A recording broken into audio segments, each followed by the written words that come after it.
Quando a alma sussurra que é hora de partir, você já sentiu aquela inquietação profunda que parece vir das entranhas da alma, sinalizando que algo não está certo em um relacionamento que você tanto valoriza? Já acordou no meio da noite com a sensação de que, mesmo tendo alguém ao seu lado, há um vazio que cresce silenciosamente entre vocês? E se essa dor não fosse apenas sofrimento, mas a voz ancestral do seu ser, tentando despertar uma consciência maior em você?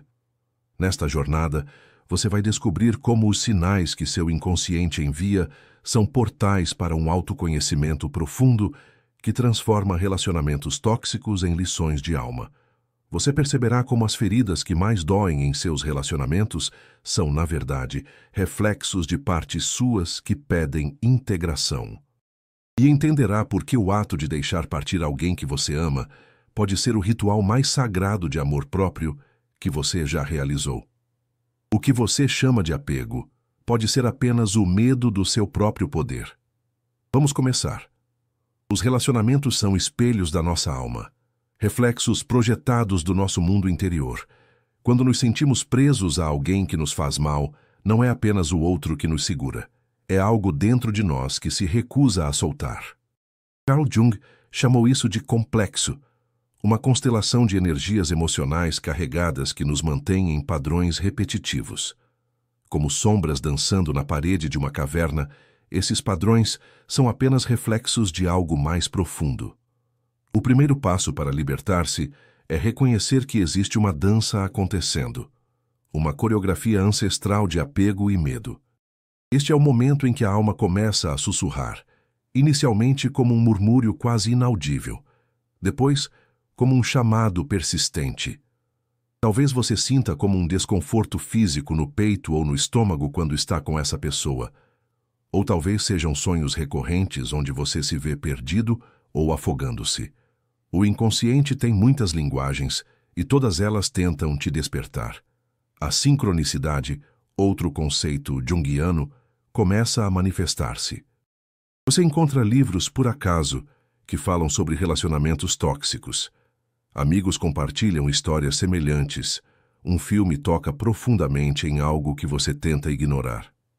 Esses não são acidentes, mas sinais de que sua alma está pronta para a transformação.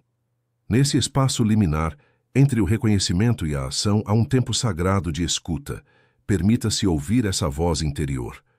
Ela não é sua inimiga, mas uma aliada ancestral que conhece o caminho para casa. A casa que é você mesmo. Mas e se o sussurro da alma for apenas insegurança? E se você estiver confundindo medo com intuição? Esta é uma pergunta válida, mas lembre-se, o medo contrai, a intuição expande. O medo é ruidoso e ansioso. A intuição é clara e pacífica, mesmo quando traz verdades difíceis. Quando a alma fala, há uma qualidade diferente na mensagem. Uma certeza tranquila que transcende a lógica do ego. O corpo sabe antes da mente. Escute-o. Seus sinais são mais antigos que suas dúvidas. Antes de avançarmos, permita-se um momento de silêncio interior. Respire profundamente e pergunte-se: o que minha alma está tentando me dizer sobre este relacionamento? Permita que a resposta venha não como palavras, mas como sensações corporais, imagens ou uma compreensão silenciosa. Mas e se o sussurro for apenas uma projeção de medos antigos? E se for apenas uma repetição de padrões que você aprendeu na infância? Essa é a beleza do processo junguiano. Não importa a origem, o chamado sempre contém uma semente de verdade que pode libertar. O teatro das máscaras que sufocam o verdadeiro ser todos nós, usamos máscaras sociais, o que Jung chamou de persona. Esta é a face que apresentamos ao mundo, nossa interface com a realidade coletiva. Em relacionamentos saudáveis, a persona é flexível, transparente, permitindo que nosso verdadeiro ser brilhe através dela. Mas em relacionamentos tóxicos, algo perigoso acontece.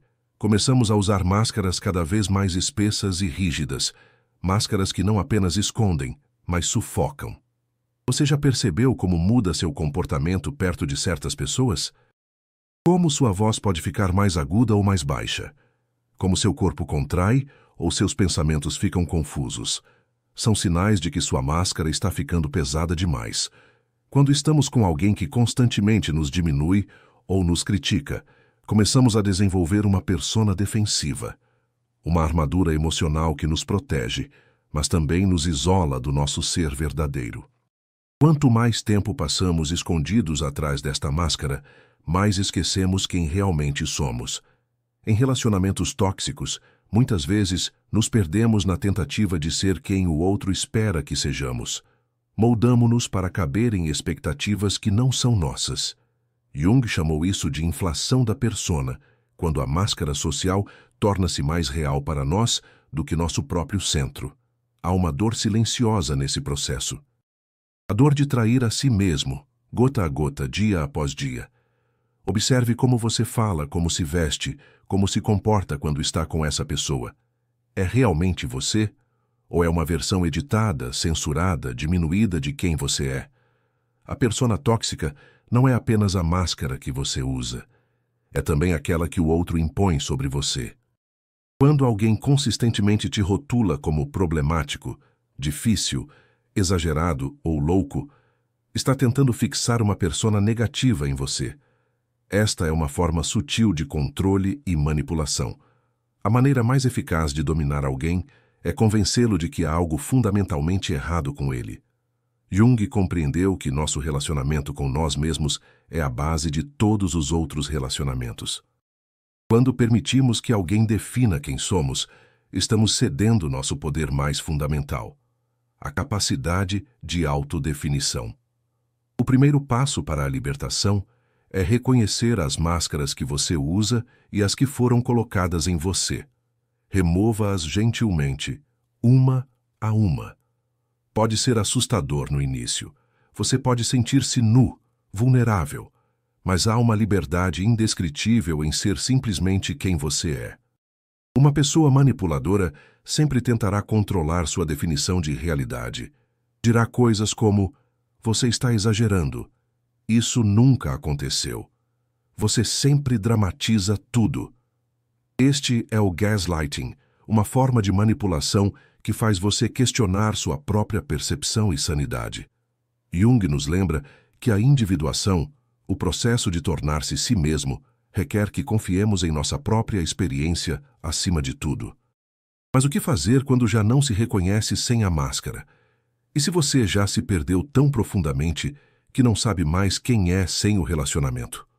Este é precisamente o momento em que a jornada interior começa de verdade. Estilhaços do reflexo. Quando já não nos reconhecemos no outro. Nos relacionamentos mais profundos, o outro se torna um espelho de nossa alma. Reflete não apenas quem somos, mas quem poderíamos ser. Nossas possibilidades e potencialidades. Jung chamou isso de função espelho das relações. Porém, em relacionamentos tóxicos, esse espelho se quebra. Fragmenta-se em estilhaços que refletem apenas versões distorcidas de nós mesmos. Você já teve a sensação de não se reconhecer mais nos olhos do outro, como se a imagem que essa pessoa tem de você fosse tão diferente do que você sente ser. Esta é uma das experiências mais dolorosas e desorientadoras que podemos viver. O sentimento de alienação de si mesmo através do outro. Quando alguém consistentemente não valida sua experiência ou distorce suas intenções, cria-se uma dissonância cognitiva profunda. Começamos a duvidar de nossas próprias percepções e sentimentos. O espelho quebrado não apenas distorce sua imagem, mas fragmenta sua própria noção de identidade. Para Jung, o processo de individuação, de tornar-se plenamente si mesmo, requer espelhos claros, pessoas que nos refletem com amor, honestidade e aceitação. Em um relacionamento saudável, o espelho do outro nos ajuda a ver partes de nós mesmos que sozinhos não conseguimos enxergar, incluindo nossas sombras. Mas isso deve ser feito com compaixão, sem qualquer julgamento destrutivo. Quando o espelho está quebrado, começamos a internalizar as distorções. Passamos a nos enxergar através das lentes fragmentadas que o outro nos oferece. Se alguém constantemente nos diz que somos muito sensíveis, muito intensos ou difíceis, podemos começar a acreditar nessas limitações, transformando-as em nossa identidade. Jung nos alertou sobre o perigo de perder-se nas projeções dos outros, confundindo quem somos com o que os outros enxergam em nós. O primeiro passo para a cura é resgatar seu próprio espelho interior, aquela voz intuitiva e sábia que sabe quem você realmente é. Escute-a acima de todas as outras vozes externas. Às vezes, precisamos nos afastar dos espelhos quebrados para recuperar nossa imagem inteira. Isso não é egoísmo, é autopreservação no sentido mais profundo. Pois como poderemos oferecer algo genuíno ao mundo se perdemos o contato com nossa própria essência? Como podemos amar verdadeiramente se não sabemos mais quem somos? Relacionamentos tóxicos não apenas prejudicam nossa conexão com o outro, mas ferem a mais fundamental delas, aquela com nós mesmos. Mas e se o espelho quebrado for apenas um reflexo de nosso próprio estado interior fragmentado? E se o problema não for o outro, mas nossa própria percepção distorcida? Esta é uma pergunta importante no caminho junguiano. A dança das sombras. O que rejeitamos em nós e vemos no outro. Um dos conceitos mais profundos de Jung é o da sombra, aquela porção de nós que reprimimos, negamos e ocultamos de nossa consciência. Aquilo que não aceitamos em nós, projetamos nos outros. Esta é a origem de muitas das dinâmicas tóxicas em relacionamentos. Uma dança inconsciente de sombras projetadas. Você já sentiu uma aversão inexplicável e intensa por alguém, apenas para descobrir mais tarde que essa pessoa refletia aspectos seus que você não queria enxergar? Ou já se viu atraído irresistivelmente por alguém que depois revelou traços tóxicos, similares aos seus piores medos? Estas são manifestações da sombra em ação. Quando nos relacionamos intensamente com alguém, seja por amor ou por ódio, há sempre um elemento de projeção envolvido. O outro torna-se uma tela onde projetamos nosso material inconsciente não processado. Para Jung, entender nossas projeções é um dos trabalhos mais importantes que podemos fazer, pois quando projetamos, não vemos o outro como realmente é. Vemos apenas o filme de nosso próprio inconsciente sendo projetado sobre eles. Em toda irritação profunda com o outro, há uma verdade sobre nós mesmos esperando ser descoberta. Isto não significa que devemos tolerar comportamentos abusivos ou tóxicos. Absolutamente não. Significa apenas que, ao deixar um relacionamento destrutivo, também precisamos fazer o trabalho interior de compreender nossas projeções, a fim de não repetirmos o mesmo padrão com outra pessoa. Pergunte-se: o que mais me irrita ou me atrai inexplicavelmente no outro? O que me causa repulsa visceral em seu comportamento? O que me fascina além da razão? Estas são pistas preciosas sobre seu próprio material sombrio. Quando conseguimos recolher nossas projeções e reconhecer nossa sombra, algo extraordinário acontece.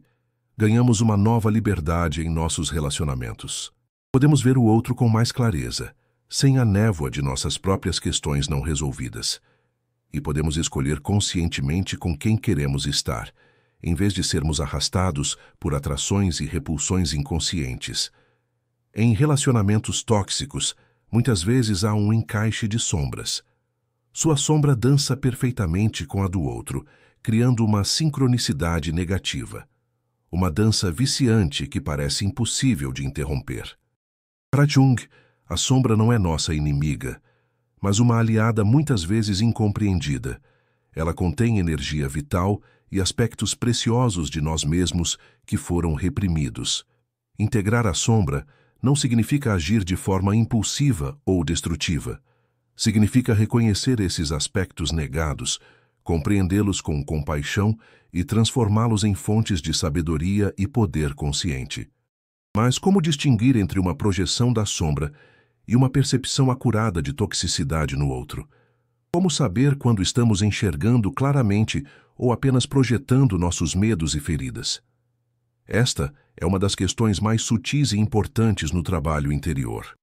As feridas do feminino e do masculino interior. Dentro de cada um de nós, independente de gênero biológico, existem energias femininas e masculinas que Jung chamou de ânima e animus. Estas energias arquetípicas influenciam profundamente como nos relacionamos com os outros e conosco mesmos. Quando estas forças interiores estão feridas, nossos relacionamentos também adoecem, refletindo essa dor. Você já percebeu como pode ser atraído repetidamente pelo mesmo tipo de pessoa, mesmo que isso sempre termine em dor? Ou como certos padrões de relacionamento parecem se repetir, independente de quem está do outro lado? Jung diria que isso reflete o estado de seu animus ou anima interior. Em cada homem há uma imagem interior do feminino, anima, que influencia como ele se relaciona com mulheres. Em cada mulher há uma imagem do masculino, animus, que molda suas relações com homens. Quando estas imagens interiores estão feridas ou distorcidas por experiências passadas, buscamos no mundo externo alguém que corresponda a esse padrão interior disfuncional. Não é o outro que escolhemos, mas a imagem ferida dentro de nós que busca expressão e, consequentemente, cura. A fascinação irresistível por alguém que nos faz mal muitas vezes revela uma ferida profunda no nosso animus ou anima. Se você cresceu vendo relações abusivas, pode ter internalizado a ideia de que amor e dor são inseparáveis. Se foi abandonado, pode buscar inconscientemente por pessoas que repetem esse abandono. Jung chamou isso de complexo, uma constelação de ideias e emoções carregadas que se formam ao redor de uma ferida psíquica. Esses complexos atuam autonomamente como subpersonalidades dentro de nós, muitas vezes sabotando nossas melhores intenções. O caminho da cura passa necessariamente pelo reconhecimento e integração dessas energias feridas. Não podemos curar o que não reconhecemos. Não podemos transformar o que negamos. Pergunte-se: qual é a imagem do feminino ou do masculino que você internalizou? Que mensagens você recebeu sobre como devem ser as relações entre homens e mulheres? Como isso se manifesta em seus relacionamentos atuais? Para as mulheres, um ânimos ferido pode manifestar-se como uma voz interior crítica implacável. Uma energia masculina interior que julga, diminui e nunca está satisfeita. Quando essa voz domina, tendemos a atrair parceiros que materializam essa crítica no mundo externo.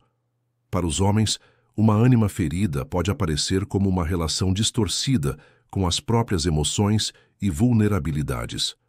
Um homem que não pode acessar sua sensibilidade interior, frequentemente, projeta essa carência em uma parceira, idealizando-a ou demonizando-a. A cura dessas feridas interiores é um dos aspectos mais transformadores da jornada junguiana. À medida que integramos nosso animus ou anima, nossos relacionamentos mudam profundamente. Não mais buscamos no outro o que falta em nós. Não mais projetamos nossas feridas interiores em nossos parceiros.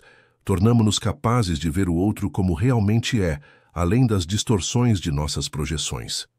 Mas o que fazer quando percebemos que nossas escolhas amorosas são determinadas por feridas tão antigas que parecem ser parte intrínseca de quem somos? E se o padrão parece impossível de quebrar? Os sussurros da alma, sinais que o inconsciente revela. O inconsciente está sempre tentando se comunicar conosco através de sonhos, intuições, sensações corporais e sincronicidades. Quando estamos em um relacionamento tóxico, esses sinais se intensificam. São como bússolas apontando para o caminho da inteireza, gridade e da cura. Você já teve sonhos recorrentes que pareciam alertá-lo sobre algo em seu relacionamento? Ou sintomas físicos que surgem apenas quando está com certa pessoa? Ou coincidências significativas que parecem querer lhe mostrar algo importante? Jung deu grande importância a estes sinais do inconsciente. Ele acreditava que nossa psique é autorreguladora e busca constantemente o equilíbrio e a integração. Quando ignoramos os sinais mais sutis, eles tendem a se tornar mais intensos e dramáticos. O corpo, particularmente, é um barômetro preciso de nossa saúde relacional. Tensões crônicas, problemas digestivos, dores de cabeça persistentes, distúrbios do sono, Todos podem ser manifestações somáticas de um relacionamento que adoece nossa alma. Quando a mente consciente nega a verdade, o corpo a expressa através de sintomas. Os sonhos são outra linguagem poderosa do inconsciente. Jung os considerava cartas do inconsciente, endereçadas à consciência.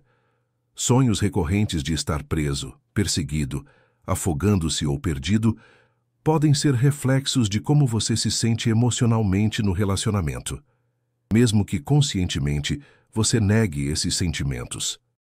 A sincronicidade, ocorrências significativas não causalmente relacionadas, também pode trazer mensagens importantes. Encontrar repetidamente informações sobre relacionamentos tóxicos. Ouvir a mesma música que fala sobre libertação. Conhecer pessoas que passaram por situações semelhantes e encontraram a saída. Jung via essas coincidências como atos de criação no tempo, momentos em que o mundo interior e exterior se alinham para nos mostrar algo essencial. Há também os lapsos, atos falhos e comportamentos aparentemente irracionais, que Freud já reconhecia como expressões do inconsciente. Esquecer repetidamente compromissos com essa pessoa, perder objetos que ela lhe deu, cometer erros apenas quando está na presença dela. Seu inconsciente pode estar tentando lhe dizer algo que sua mente consciente não está pronta para ouvir. Para acessar esses sinais, precisamos desenvolver o que Jung chamou de função transcendente, a capacidade de mediar entre o consciente e o inconsciente. Isso requer quietude interior, atenção plena e a disposição de ouvir o que emerge das profundezas de nossa psique. Mantenha um diário de sonhos. Observe padrões em seu corpo. Preste atenção às coincidências significativas. Com o tempo, você desenvolverá uma sensibilidade maior para esta linguagem simbólica do inconsciente. Mas o que fazer quando os sinais são contraditórios? Quando parte de você quer ficar e outra parte quer ir embora? Esta tensão de opostos é precisamente onde o crescimento acontece. A ferida que cura. O encontro com o curador interior. Dentro das nossas feridas mais profundas, esconde-se paradoxalmente nosso maior potencial de cura. Jung reconheceu isso quando descreveu o arquétipo do curador ferido. O xamã, o médico, o terapeuta, todos aqueles que curam, devem primeiro enfrentar suas próprias feridas. Em relacionamentos tóxicos, somos tanto o ferido quanto o potencial curador de nossas próprias dores. Você já percebeu como suas maiores dores relacionais muitas vezes refletem feridas da infância? Como padrões de abandono, rejeição ou inadequação parecem se repetir. Esta repetição não é acidental. É a tentativa da psique de trazer a consciência material não processado para que possa ser finalmente integrado e curado. Jung chamou isso de compulsão à repetição. Repetimos inconscientemente situações dolorosas na esperança de encontrar uma resolução diferente. Porém, a cura real só vem quando tornamos consciente o que está inconsciente. Quando reconhecemos os padrões e assumimos responsabilidade por nossa participação neles. A ferida que você ignora continua governando sua vida das sombras. Este é um dos aspectos mais transformadores da psicologia junguiana. A ideia de que nossas feridas contêm a semente de nossa maior força e sabedoria. Que nossos aspectos mais vulneráveis, quando integrados conscientemente, tornam-se fontes de empatia, compreensão e poder genuíno. Quando estamos presos em um relacionamento tóxico, muitas vezes nos identificamos completamente com o papel de vítima. Ou no outro extremo, negamos completamente nosso sofrimento. Ambas as posições impedem a cura verdadeira. Jung nos convida a uma terceira posição, a da testemunha compassiva de nossa própria experiência, aquela que nem se identifica totalmente com a dor, nem a nega, que pode observar com clareza, sem julgamento, o que está acontecendo dentro e fora de nós. Esta é a posição do curador interior despertando. Pergunte-se: o que esta situação dolorosa está tentando me ensinar? Que partes de mim estão pedindo atenção e integração através desta dificuldade? Como posso usar esta experiência como catalisador para meu crescimento? Jung acreditava que não há crescimento psíquico sem dor, que o sofrimento tem um propósito na economia da alma, não como punição, mas como oportunidade de expansão da consciência. Quando abordamos nossas feridas relacionais com essa atitude, elas se transformam de maldições em iniciações, de becos sem saída em portais para dimensões mais amplas de nós mesmos. Isso não significa que devemos permanecer em relacionamentos destrutivos em nome do crescimento. Absolutamente não. Significa que, ao sairmos, levamos conosco as lições, não as mágoas, o ouro alquímico extraído do chumbo da experiência. Mas como encontrar esse curador interior quando a dor parece tão avassaladora?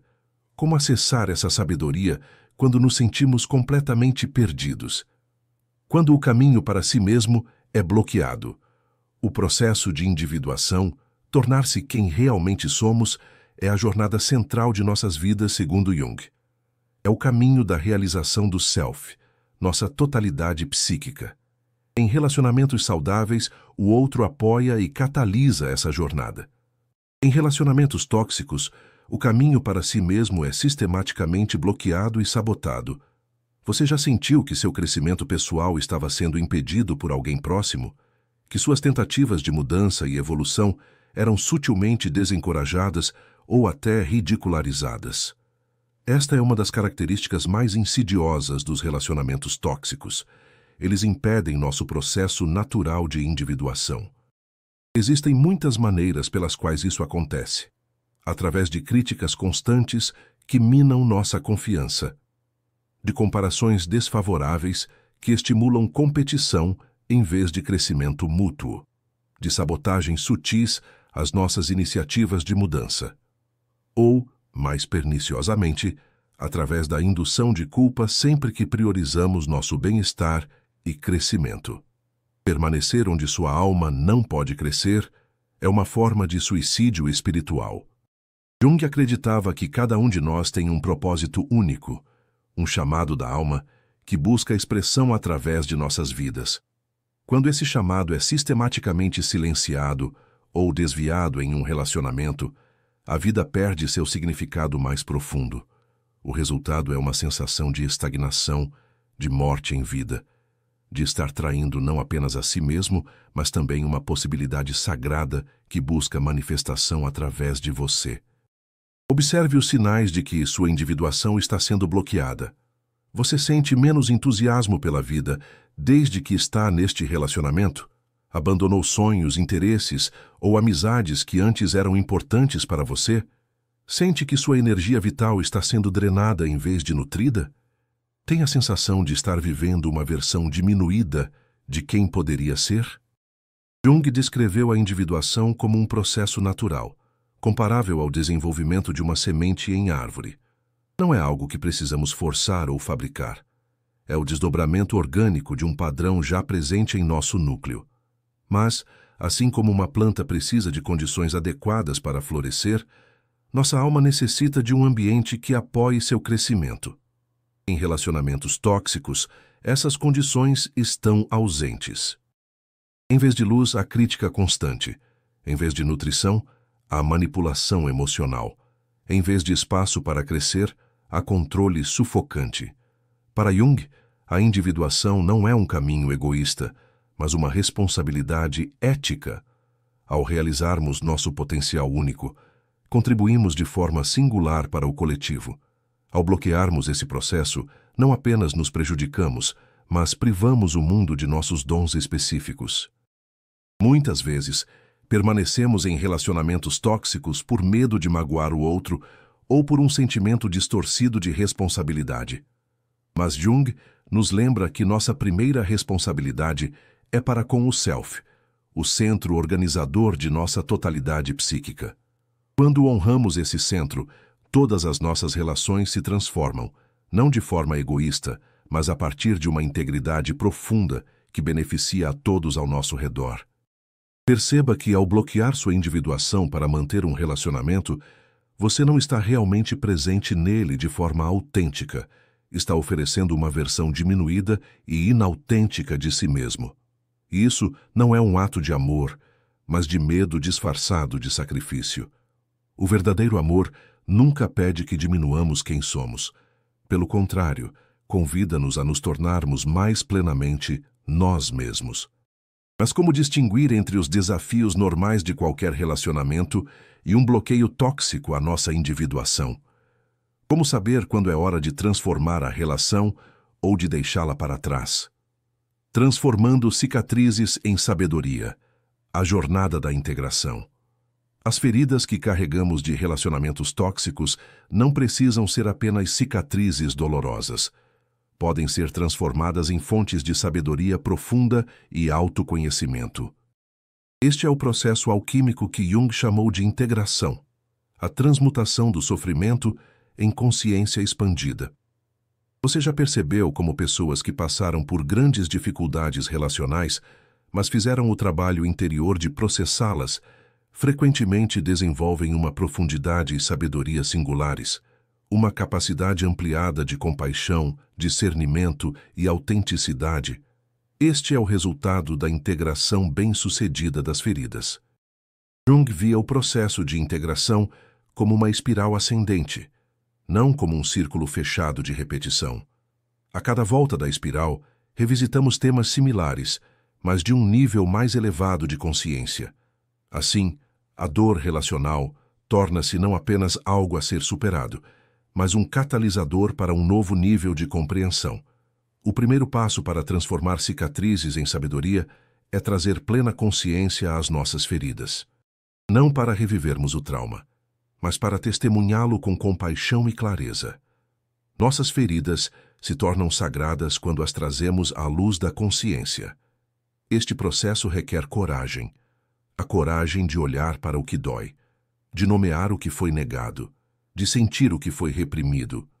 Jung chamava isso de fazer amizade com a sombra, estabelecer uma relação consciente com os aspectos negados e feridos de nós mesmos. À medida que integramos essas partes feridas, um espaço interior se abre, um espaço de aceitação e compreensão que nos permite relacionar de forma nova conosco mesmos e com os outros. Esta é a verdadeira liberdade, não a ausência de cicatrizes, mas a transformação delas em fontes de luz. Pergunte-se: o que aprendi sobre mim mesmo através desta relação difícil? Que partes de mim foram reveladas que eu não conhecia antes? Que força interior descobri que não sabia que tinha? Mesmo nas experiências mais dolorosas, há sementes de sabedoria esperando para germinar. O importante é não ficarmos presos na narrativa da vitimização, nem saltarmos prematuramente para um falso positivo. O caminho junguiano é mais profundo e mais honesto. Reconhece a realidade da dor enquanto busca o significado escondido dentro dela. Uma ferramenta poderosa neste processo é o diálogo ativo com o inconsciente, através de sonhos, imaginação ativa, expressão artística ou escrita reflexiva. Ao entrarmos em relação consciente com nosso material interior, iniciamos o processo transformador que Jung chamou de função transcendente, a emergência de uma terceira posição que transcende os opostos de vítima e perpetrador, amor e ódio, apego e rejeição. Esta terceira posição é o lugar da sabedoria, da compaixão amadurecida e do discernimento claro. É o fruto da integração bem-sucedida das feridas relacionais. Mas o que fazer quando a dor parece grande demais para ser integrada? Quando as feridas parecem tão profundas que ameaçam nos definir permanentemente? O abandono sagrado. Quando deixar ir é um ato de amor próprio. Há um momento na jornada em que abandonar se torna não apenas necessário, mas sagrado. Um ato de profunda fidelidade a si mesmo e à vida que busca expressão através de você. Jung entendeu que certos sacrifícios são necessários para o crescimento da alma. Certos apegos precisam ser liberados para que possamos avançar em nosso caminho de individuação. Você já sentiu aquela certeza profunda, quase física, de que é hora de deixar uma relação ir, mesmo quando a mente racional ainda busca razões para ficar? Aquele momento em que, apesar de todo amor e história compartilhada, algo em você sabe que permanecer seria uma traição à sua própria alma? Este é o momento do abandono sagrado. A palavra abandono tem duplo significado em português. Pode significar deixar para trás, mas também entregar-se plenamente. Neste momento crucial da jornada, ambos os sentidos convergem. Abandonamos o relacionamento tóxico e, simultaneamente, nos entregamos a uma verdade mais profunda sobre quem somos e o que merecemos. Abrir mão do que nos diminui é abrir espaço para o que nos expande. Este momento exige uma forma especial de coragem. Não a coragem barulhenta de confrontos e ultimatos, mas a coragem silenciosa de ouvir e honrar a voz da alma, mesmo quando ela pede algo difícil, mesmo quando o caminho à frente parece incerto ou solitário. Jung chamava isso de coragem moral, a capacidade de permanecer fiel à verdade interior, mesmo quando isso implica em perda, incerteza ou dor temporária. Nosso medo de solidão, de julgamento ou de mudança muitas vezes nos mantém presos em relações que já cumpriram seu propósito em nossas vidas. Mas Jung nos lembra que a psique é teleológica, orientada para um propósito, para o desdobramento de nosso potencial único. Quando uma relação impede consistentemente esse desdobramento, a alma começa a protestar, primeiro em sussurros, depois em gritos. Escute-a. O abandono sagrado raramente é uma decisão impulsiva.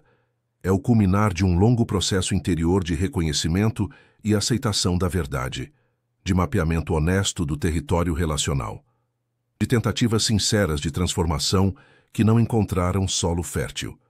É importante notar que este não é um ato de rejeição ao outro, mas de fidelidade a si mesmo. Não é movido por raiva ou vingança, mas por uma clareza compassiva sobre o que é verdadeiramente nutritivo e o que é tóxico para sua alma. Muitas vezes, o medo de magoar o outro nos mantém em relacionamentos que já não servem ao crescimento mútuo. Mas Jung nos lembra que nossas decisões mais autênticas, embora possam causar dor no curto prazo, são ultimamente benéficas para todos os envolvidos. A verdade, mesmo quando difícil, liberta ambas as partes para seus respectivos caminhos de individuação. O abandono sagrado não é uma negação do amor, mas uma expressão mais elevada dele, um amor que honra tanto o self quanto o outro em sua jornada única. Mas como saber quando chegou esse momento? Como distinguir entre desafios que podem ser transformados e padrões tóxicos que pedem o abandono sagrado? O encontro místico entre destino e escolha. Nos momentos decisivos de nossas vidas, particularmente quando se trata de deixar ir relacionamentos significativos, frequentemente sentimos a convergência misteriosa entre destino e livre-arbítrio. Jung chamou isso de sincronicidade, a ocorrência simultânea de eventos aparentemente casuais, que, no entanto, possuem um significado para a pessoa que os vivencia. É como se o mundo interno e o mundo externo se alinhassem em um padrão significativo. Você já experimentou uma série de coincidências que pareciam guiá-lo para uma decisão importante em um relacionamento? Encontros casuais que trouxeram mensagens precisas? Livros que caíram em suas mãos no momento exato? Sonhos recorrentes apontando para uma direção? Jung via esses eventos não como meras coincidências, mas como expressões de um princípio ordenador acausal, que ele chamou de sincronicidade, uma inteligência mais profunda operando nas entrelinhas da realidade. Nos momentos de grandes transições, especialmente quando estamos considerando deixar um relacionamento significativo, a sincronicidade frequentemente se intensifica. É como se o tecido da realidade se tornasse mais permeável, permitindo que mensagens do inconsciente coletivo cheguem até nós através de eventos externos. Quando estamos alinhados com nossa verdade mais profunda, o universo conspira através de sincronicidades. Esses momentos têm uma qualidade luminosa, uma sensação de significado e propósito que transcende nossa compreensão racional. Sentimos que estamos participando de algo maior que nós mesmos, que nossas escolhas pessoais estão entrelaçadas com padrões mais amplos de significado. Jung acreditava que nesses momentos estamos em contato com o Self, o centro organizador da psique total, que transcende e inclui o ego. O self opera segundo seus próprios propósitos e cronogramas, que nem sempre coincidem com os desejos imediatos do ego. A sabedoria está em aprender a distinguir entre a voz do ego, com seus medos e apegos, e a voz do self, com sua orientação mais profunda e abrangente. A sincronicidade muitas vezes nos oferece sinais quando estamos no caminho correto. Portas se abrem inexplicavelmente. Encontros significativos ocorrem. Sonhos trazem símbolos de libertação e renovação. Isso não significa que o caminho será fácil. Apenas que está alinhado com nossa verdade mais profunda. Jung acreditava que cada um de nós tem um destino único, um chamado da alma que busca expressão através de nossas vidas. Quando nossas escolhas estão alinhadas com esse destino, experimentamos um sentimento de justeza, mesmo em meio às dificuldades. Uma sensação de que, apesar da dor, estamos no caminho certo. Este é o encontro místico entre destino e escolha. Não uma submissão passiva ao fatalismo, nem um voluntarismo egóico desconectado de nossa natureza essencial, mas uma dança consciente com o mistério que somos. Nos momentos de grande decisão, especialmente envolvendo relacionamentos significativos, a pergunta não é apenas o que eu quero, mas o que a vida quer através de mim. O que o self, em sua sabedoria mais ampla, está buscando manifestar neste momento da minha jornada. Mas como distinguir entre sincronicidades autênticas e meras projeções de nossos desejos e medos? Como saber se estamos realmente alinhados com o self ou apenas seguindo impulsos egóicos? A transformação pelo fogo, o ouro escondido na separação. Os antigos alquimistas que tanto fascinaram Jung falavam da obra ao negro, a fase de dissolução, putrefação e caos que precede a transformação. O fim de um relacionamento significativo, especialmente um que se tornou tóxico, é precisamente esse tipo de processo alquímico, uma dissolução necessária que prepara o terreno para uma nova ordem psíquica. Você já percebeu como, após a dor inicial de uma separação, começa a emergir um sentimento de clareza e possibilidade renovada? Como aspectos de você que estavam adormecidos ou suprimidos começam a despertar? Como um espaço interior se abre para novas formas de ser e relacionar? Este é o ouro alquímico escondido no processo de separação. A transformação que ocorre quando passamos pelo fogo purificador da dissolução de velhos padrões e apegos. Para Jung, toda verdadeira transformação passa por 3 fases: separação, liminaridade e reintegração. A separação é o afastamento das estruturas conhecidas, incluindo relacionamentos que já não servem ao nosso crescimento. A liminaridade é o estado intermediário, muitas vezes desconfortável e incerto, entre o que éramos e o que estamos nos tornando. E a reintegração é o surgimento de uma nova configuração psíquica, mais alinhada com nossa verdadeira natureza. O fim de um relacionamento não é apenas uma perda, mas um portal para uma nova dimensão de si mesmo. A alquimia da separação não acontece automaticamente. Requer um engajamento consciente com o processo transformador. Uma disposição para habitar o desconforto da dissolução sem fugir prematuramente para novos apegos ou distrações. Quando enfrentamos a dor da separação com consciência, ela se torna não apenas algo a ser suportado, mas um cadinho de transformação.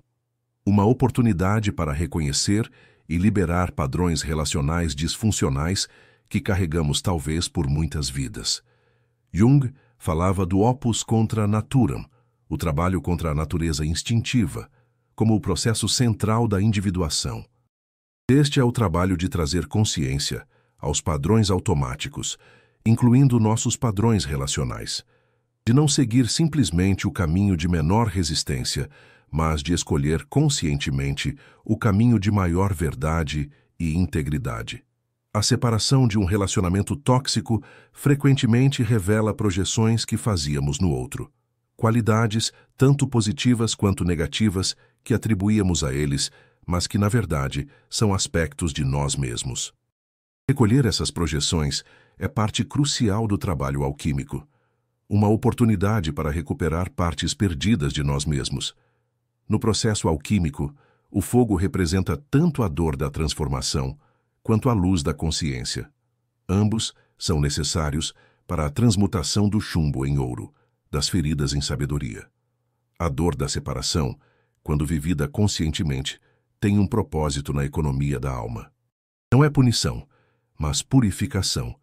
Não é castigo, mas catarse. Pergunte-se: que aspectos de mim estão sendo liberados através desta separação?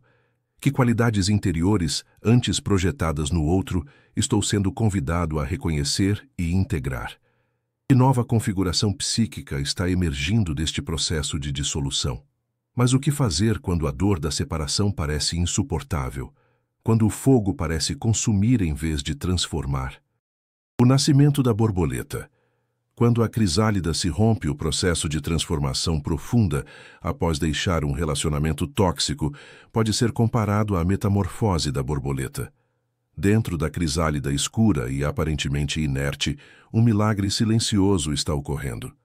A lagarta literalmente dissolve-se, tornando-se uma espécie de sopa biológica, antes de reconfigurar-se como uma criatura totalmente nova, capaz de voar. Jung via esse processo natural como uma metáfora perfeita para a transformação psíquica. Você já experimentou, após a dor de uma separação, momentos de expansão e liberdade que pareciam inconcebíveis quando estava no relacionamento? Uma sensação de estar habitando uma versão mais ampla e autêntica de si mesmo? Uma capacidade renovada de encontrar beleza e significado na vida? Esses são sinais de que a borboleta está emergindo da crisálida, de que o trabalho interior de transformação está dando frutos. Quando deixamos um relacionamento tóxico, inicialmente podemos sentir apenas a perda e o vazio. É como se uma parte de nós tivesse sido arrancada, deixando um espaço doloroso. Mas Jung nos lembra que esse espaço vazio é precisamente o que possibilita o nascimento de algo novo. O útero da transformação é sempre o vazio. Antes de poder voar, precisamos aceitar a dissolução de quem pensávamos ser. O renascimento psíquico, após uma relação tóxica, envolve a redescoberta de aspectos vitais de nós mesmos que foram diminuídos ou negados durante o relacionamento. Nossos interesses genuínos, nossa criatividade, nossas paixões, nossa capacidade de alegria espontânea. Pode envolver também a descoberta de qualidades e capacidades inteiramente novas. Recursos internos que emergiram precisamente através do desafio da separação. Jung falava da noite escura da alma como um período necessário de desorientação e dissolução que precede o despertar espiritual. No contexto de relacionamentos, essa noite escura pode ser o período após a separação, quando não nos sentimos mais nem quem éramos no relacionamento, nem quem seremos para além dele. Um estado liminar, suspenso entre identidades. É tentador fugir desse estado intermediário, buscando prematuramente um novo relacionamento ou outras formas de preencher o vazio. Mas Jung nos encoraja a habitar esse espaço liminar conscientemente, a permitir que o processo alquímico se complete, a não apressar o nascimento da borboleta antes que suas asas estejam plenamente formadas. Uma ferramenta poderosa nesse processo é a imaginação ativa, a capacidade de dialogar conscientemente com figuras e energias do inconsciente, de permitir que imagens e intuições surjam naturalmente e de engajar-se com elas como parceiros no processo de transformação. Pergunte-se: quem estou me tornando através desta experiência? Que novas asas estão crescendo em mim, ainda que eu não possa vê-las completamente? Que voos serão